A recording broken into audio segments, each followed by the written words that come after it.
That case in Kansas City, as you know, was brought by class action attorneys representing sellers who claimed that the brokerage services led the NAR's model rule on compensation and offers of compensation led to artificially fixed and inflated prices being paid for real estate services. They alleged that brokerage services, the value of brokerage services were too low, and the prices being paid for them were too high. And as you all know, they compared us to other countries who purportedly had other systems that don't use buyer representation.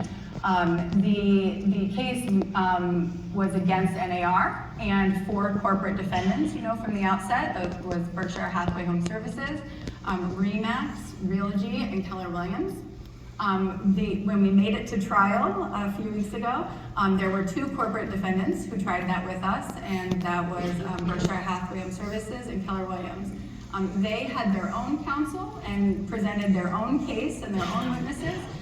We, NAR, had our position, and we were represented by antitrust litigator Ethan Glass from the Cooley Law Firm. At trial, we put on many defenses and arguments, as you're going to learn through today. So I'm going to start by asking Charlie to share with us that more about the MLS cooperation offer of compensation rule and our arguments. Yeah, thanks, Katie. Hi, I'm Charlie Lee, Senior Counsel and Director of Legal Affairs here at NAR. And so at trial, what the jury heard was that the offer of cooperative compensation policy, as it currently stands, has existed for more than 30 years.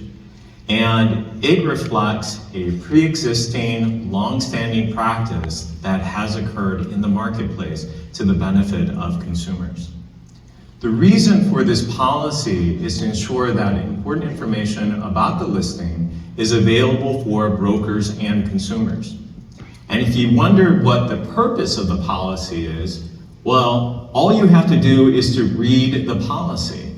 If you read the policy, it says that the cooperating broker has the right to know the compensation that they could earn if they're successful. Simply put, that just means that like you have the right to know what it is that you are working towards. And so our policy, NAR's policy, does not talk about any sort of specific amount. If you look at the MLS policy handbook, it says repeatedly that associations and MLSs are prohibited from setting, suggesting, or recommending any of the compensation amount. That is a decision solely for the listing broker and the seller. That is a matter of negotiation between the listing broker and the seller. And that offer is always negotiable. And so they heard about NAR's antitrust compliance policy and how seriously it is that we take that. And we also heard from experts about the practice of the cooperative compensation and how it ensures that there is going to be a transparent, equitable, and accessible marketplace.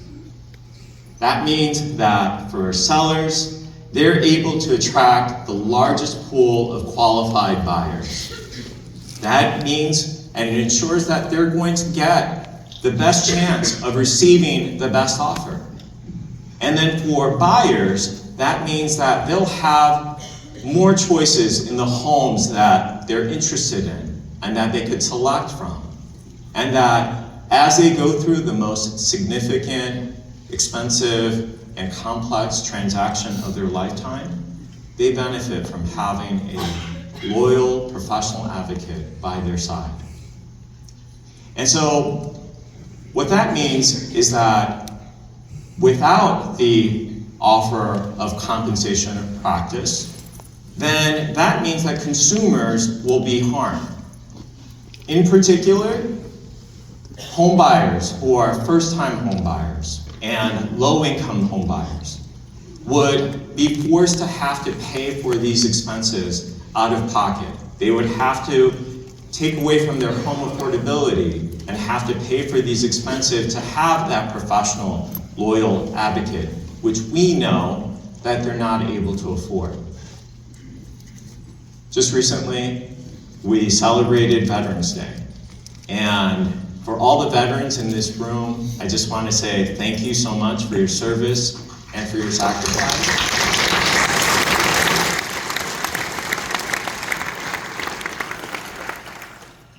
Thank you for what you've done for our country, that we're able to be here. If the offer of cooperative compensation goes away, veterans will be harmed.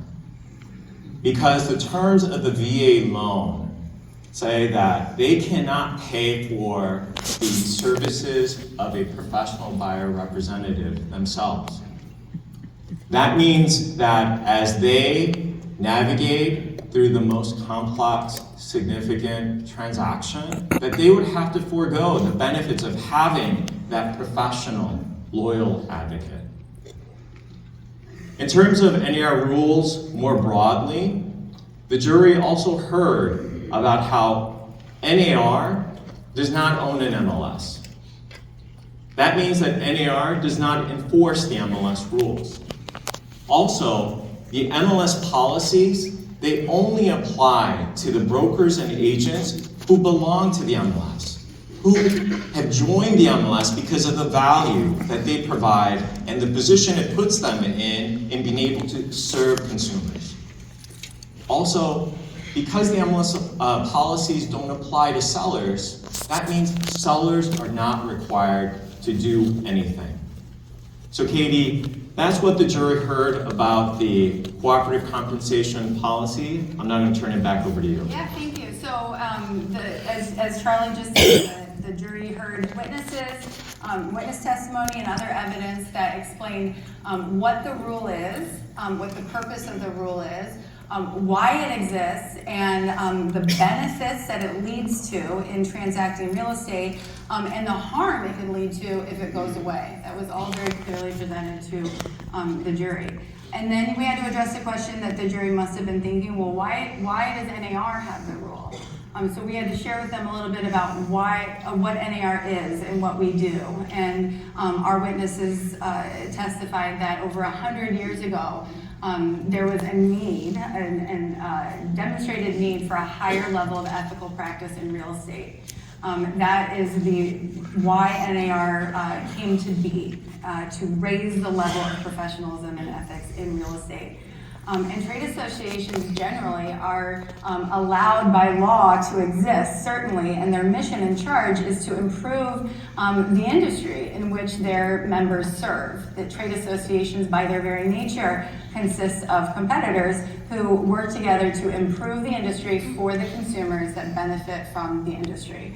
And that is exactly what NAR has been doing for over 100 years. Is improving the professionalism, ethics, and providing model rules and guidance that lead to ethical, efficient, transparent marketplaces that buyers and sellers benefit from. And this rule is one of those guidance, those rules or policies that perpetuated that outcome for decades. As you know, the rule itself existed, the practice itself existed, preceded even the advent of NAR. NAR was started in 1908, and the practice certainly preceded that, and then was codified into a rule to reflect market activity. So they heard a lot of evidence on what NAR does, why it's lawful and good for trade associations and NAR specifically to create policies and codes and